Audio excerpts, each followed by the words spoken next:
conférence Saudi Arabia, we internationale are en preparing juin pour for la an mise en œuvre de international la conference solution in des deux June for the États. Elle implementation aura of the lieu ici à two-state New York. solution. It will be held here in New Je vous York. remercie. I thank you. The representative of France for the statement, and I give the floor to the representative of Somalia.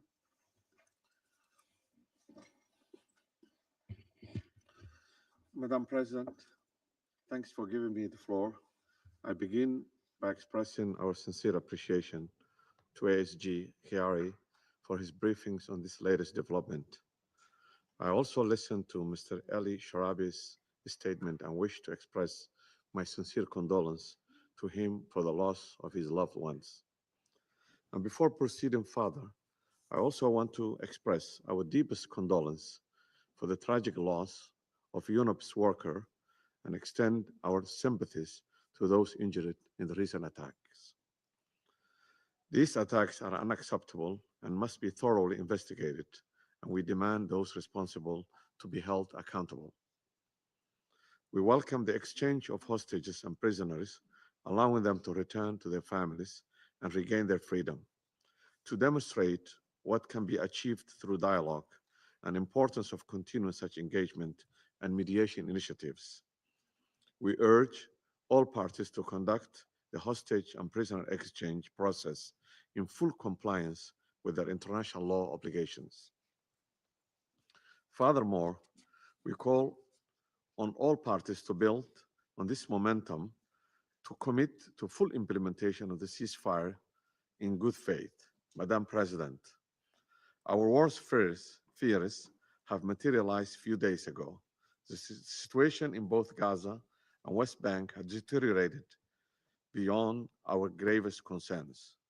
The past 48 hours have we witnessed the devastating escalation.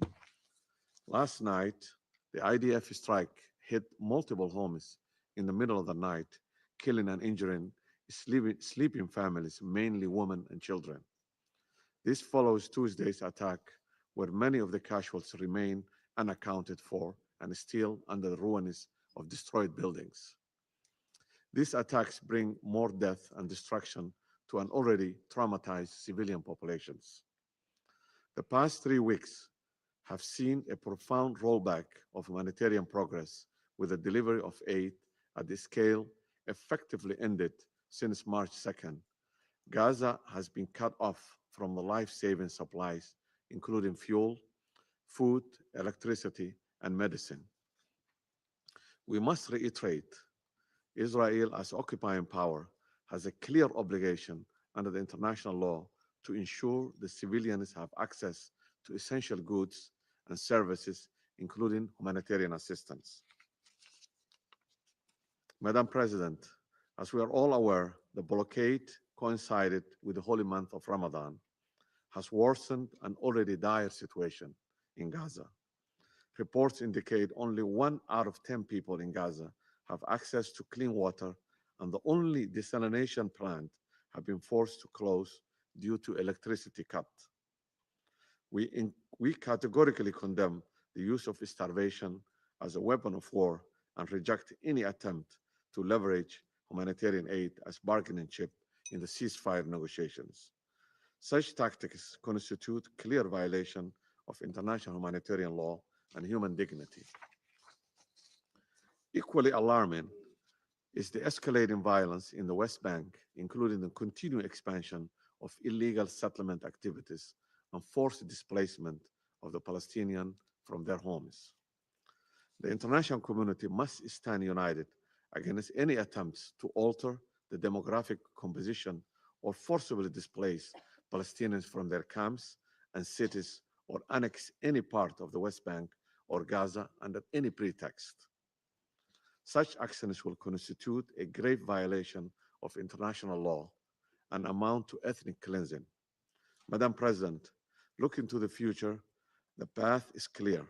First, we must ensure unimpeded humanitarian access and address a severe underfunding of humanitarian response efforts, which currently stands at a mere 4% of required resources.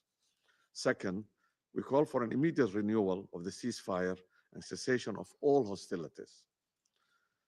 All parties should commit to the implementation of the Security Council Resolution 2735 in all its aspects and engage in good faith with mediationists from Egypt, Qatar, and United States toward the completion of the second and third phases of the ceasefire agreement.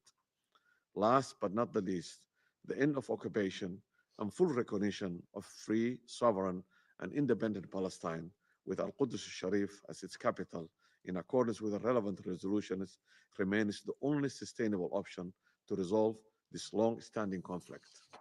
Madam President, to conclude, we reaffirm an unwavering commitment to the international law and the principles enshrined in the UN Charter. The path forward requires our collective duty to immediate action to demand accountability, uphold justice, and work toward a future where Palestinian children no longer grow up under the shadow of war, but rather can live in peace, dignity, and prosperity in their land with their loved ones. I thank you. I thank the representative of Somalia for the statement.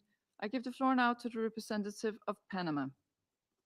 Gracias, señora Thank you, Presidente. Madam President.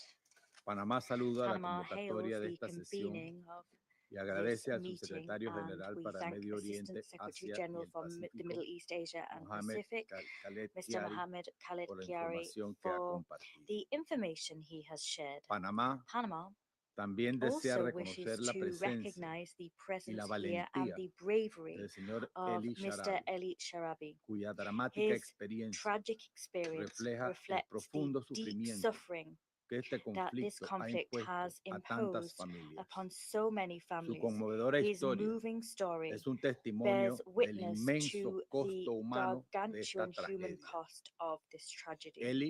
Eli Fue liberado was tras released 16 after 16 largos y long dolorosos and meses painful de months cautiverio of en Gaza, captivity in Gaza. cuyos rigores nos acaba de The describir. ordeal has just been Pero described to us by him lamentablemente in no detail. pudo regresar a su However, casa con su regrettably, familia he wasn't able to go porque home to su his hogar family because había his dejado de home had existir ceased to exist. sin que él lo supiera.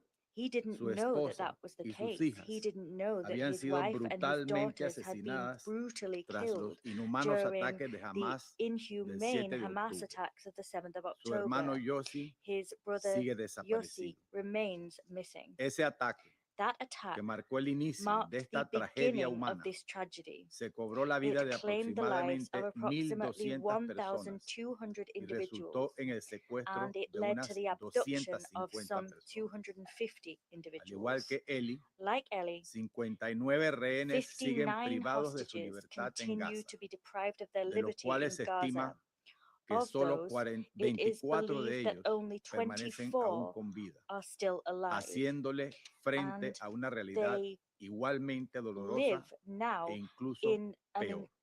an equally painful, Estas if not personas more painful, no reality. pueden seguir These siendo people víctimas del cannot extremismo por continue parte de to be Hamas. victims of Hamas's Exigimos extremism. Once una vez again, más once again, la we liberación demand the inmediata e immediate and incondicional de unconditional todos los release rehenes of all the que hostages. debieron haber sido They should liberados have hace been tiempo released a long y time que ago, nunca and they debieron haber never sido ought to have aprendidos. been apprehended in the first place. Así como Eli Sharabi perdió a su familia y su hogar, Just as Eli miles Sharabi de otras lost his family personas and his civiles en home, Gaza enfrentan thousands hoy of other una civilians in realidad Gaza are similar. today facing a similar Más de reality. 49,000 More than muertos y decenas de 49,000 miles have de been heridos. killed and tens Los of que han thousands have been sobrevivido lo wounded. hacen en Those medio that del have dolor y la survived do desesperación, so mired in pain and enfrentando cada despair. día la angustia Every de no day they tener face the acceso a anguish alimentos, of not being medicinas ni able to servicios access básicos. food, medicines, or basic Esta severa services. This condición bitter hardship agrava cada día la makes vida the de miles de lives of inocentes que no thousands of innocent pidieron people ni that merecen didn't esta ask guerra. for or deserve this war Tras semanas de even relativa harder y every frágil day. calma After weeks of que relative and ofreció fragile un calm, paréntesis de esperanza, which offered la an interrupción aside del of alto hope, al a fuego brief el period of pasado hope, 2 de marzo, ha sumido was nuevamente a la broken franja en una by the espiral de ceasefire violencia, being broken on the 2nd of causando March. un That once aumento again plunged the Gaza significativo Strip into a en el spiral número of de violence, víctimas and that que significantly profundiza la spiked the number prolongada of crisis victims. humanitaria That y ha situation puesto en worsens mayor the riesgo la protracted seguridad de la humanitarian vida de los crisis and has rehenes que further permanecen en imperiled Gaza. the No lives podemos of the olvidar hostages that a los remain in Gaza. We 284 cannot miembros forget del the personal humanitario de 284 Naciones members of Unidas UN que humanitarian han perdido personnel la vida en that have Gaza lost their lives desde el in 7 de Gaza octubre de since the 7th of October 2023. 2023. Su valentía y Their bravery dedicación and devotion, demostradas al shown continuar su as labor they pese a los continued enormes their work riesgos que enfrentan despite a the diario, grave risk they face on merecen a daily nuestro basis, más deserve our profundo deepest reconocimiento. gratitude.